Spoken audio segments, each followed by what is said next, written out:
Hey everybody, this is a quick video in case you have a GE brand washing machine and it's giving you an E23 error and you're wondering what is this error and what do you need to do to fix it.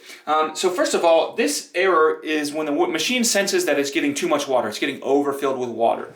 So this can be happening for one of two reasons. This could be happening, one, because the washing machine is getting overfilled with water, and two, because the washing machine thinks it's getting overfilled with water, but it's not.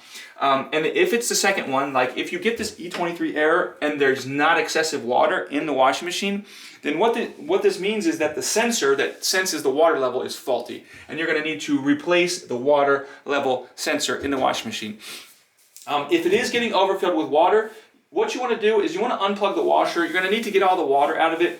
But if water continues to flow into the washing machine while it's unplugged, then you're going to need to replace the water inlet valve assembly, because that is not working properly and it's allowing water to come in when it's not supposed to. Thanks a lot for watching. Have a great day.